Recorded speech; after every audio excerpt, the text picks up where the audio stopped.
টাকা এমন একটা জিনিস যেটা পাওয়ার জন্য মানুষ নিজের জীবনটা উজাড় করে দেয়। মানুষ বলে যে টাকায় সবকিছু হয় না, কিন্তু সত্যি তো এটাই যে বর্তমানে টাকা ছাড়া মানুষের কোনো অস্তিত্ব নেই। হাসপাতালের অসুস্থ মানুষটা জীবনে বাঁচা মরার সাথে লড়াই করে চলেছে, কিন্তু ডাক্তারের প্রথম কথা হলো যে আগে টাকা জমা করুন, তারপরে চিকিৎসা হবে। স্কুলে পড়লে টাকা, কলেজে শিক্ষা নিতে গেলেও টাকা, আর চাকরিতে সম্মান টাকার কাছে হার মেনে যায়। কোথাও গেলে টাকাটাই সবার আগে দরকার হয়। টাকা থাকলে মানুষ মানুষকে মানুষ ভাবে। টাকা ছাড়া মানুষটা যতই সৎ সহজ ভালো মানুষ হোক না কেন, সমাজ সে মানুষটাকে অবহেলা করতে শুরু করে। বাস্তবতা তো এটাই যে টাকা শুধু দরকারই হয় না, আজকাল মানুষের সব থেকে বেশি প্রয়োজনীয় জিনিস হয়ে উঠেছে।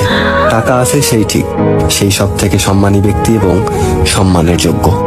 আর যার কাছে টাকা নেই, তার সত্যিগুলোকেও খুব সহজে মিথ্যে বানিয়ে দেওয়া যায়।